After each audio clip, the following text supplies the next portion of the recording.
আমরা সবাই মুত্তাকি হওয়ার চেষ্টা করব তো ইনশাআল্লাহ।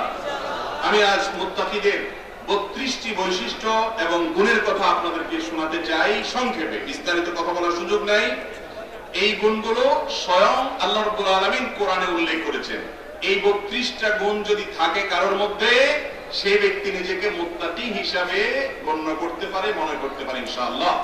মুত্তাকিদের যে 32টি বৈশিষ্ট্যের কথা কোরআন থেকে আমি বলবো, সেই বৈশিষ্ট্যের মধ্যে থেকে সূরা বাকারা 2 থেকে 5 নম্বর আয়াত পর্যন্ত আয়াতগুলোতে মুত্তাকিদের 5টা গুণের কথা বলা হয়েছে। কয়টা গুণ? 5টা গুণের কথা বলা হয়েছে। আমি যে 32টা গুণের কথা বলবো, আপনি আমি খেয়াল করার চেষ্টা করব যে 32টা গুণের মধ্যে আপনার মধ্যে কতগুলো আছে, কতগুলো নাই। যেগুলো আছে সেগুলোর জন্য আল্লাহর কাছে শুকর আদায় করব, আর যেগুলো নাই সেগুলো অর্জন করার জন্য এখন থেকে চিন্তা ভাবনা শুরু করব যে ওই গুণটা আমার মধ্যে নাই, সেটা আনতে হবে। আর এগুলোকে তালিকা করে শর্টলিস্ট করে যদি চোখের সামনে রেখে দিতে পারেন এবং সেখান থেকে কোনটা আপনার নাই, কোনটার ঘাটতি আছে, সেটা দেখে দেখে ওইটা অর্জন করে তারপর টিক দিয়ে দিয়ে সামনে চলার চেষ্টা করব। এই চেষ্টা এবং এই যাত্রা অব্যাহত রেখে যদি আপনি আমি দুনিয়া থেকে চলেও যাই, ইনশাআল্লাহ আল্লাহ তাআলা কিয়ামতের ময়দানে মুত্তাকিদের কাতারে আমাদেরকে উঠাবেন। চেষ্টা করব না সবাই ইনশাআল্লাহ? সূরা বাকারা 2 থেকে 5 নম্বর আয়াতে মুত্তাকিদের যে 5টা বৈশিষ্ট্যের কথা আল্লাহ উল্লেখ করেছেন, তার প্রথম বৈশিষ্ট্য হলো ঈমান বিল গায়ব। আল্লাহ তাআলা বলেছেন আল্লাযীনা ইউমিনুনা বিল গায়ব। মুত্তাকিদের গুণ বলতে গিয়ে বলেছেন তাদের বৈশিষ্ট্য হলো গায়েবের প্রতি ঈমান আনে। আজ এমন একটা সময় আমরা পার করছি যে আমাদের অনেক তরুণ বন্ধুরা, অনেক শিক্ষিত বন্ধুরা, যারা শিক্ষিত ভাইরা, তারা গায়েবের প্রতি ঈমান আনতে রাজি নন। তারা যা তাদের লজিকে যা বলবে, তাদের যুক্তি বুদ্ধিতে যা বলবে, তাদের বিবেকে যা বলবে, সেটা তারা বিশ্বাস করবে। বিবেকে যেটা বলবে না, সেটা আর তারা বিশ্বাস করতে রাজি। এটা মুত্তাকির বৈশিষ্ট্য না। মুত্তাকির বৈশিষ্ট্য হলো, তার গুণ হলো তিনি যা দেখেন তা বিশ্বাস করবেন, আর রব্বুল আলামিনের বাতানো সংবাদের উপর ভিত্তি করে আসদাতুস সাদিকিন, সবচেয়ে বড় মহা সত্যবাদী রাসূল করিম সাল্লাল্লাহু আলাইহি সাল্লামের ওহীর ভিত্তিতে দেওয়া সংবাদের উপর ভিত্তি করে তার বুঝে আসুক বা না আসুক, না দেখা অদৃশ্য বিষয়ের প্রতি, গায়েবের প্রতিও বিশ্বাস রাখবে। এটা হলো মুত্তাকিদের প্রথম বৈশিষ্ট্য। জান্নাত জাহান্নাম আমরা দেখি না, এটা আলামুল গায়েবের বিষয়। বারযাখের জীবন আমরা দেখি না, আলামুল গায়েবের বিষয়। আর অনেক কিছু আমরা দেখি না, আলামুল গায়েবের বিষয়।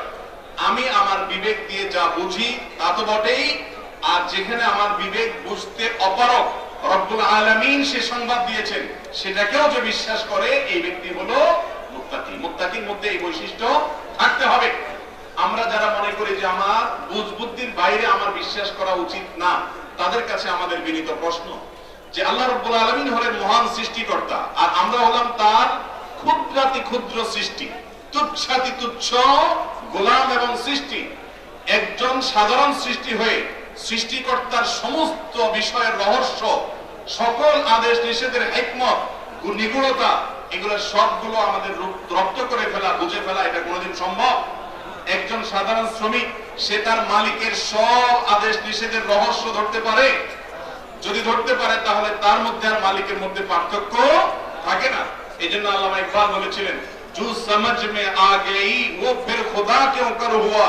যাকে আপনি বুঝে ফেলতে পেরেছেন, আপনার বুদ্ধিতে রপ্ত করতে পেরেছেন, সে আবার আল্লাহ হলো কিভাবে?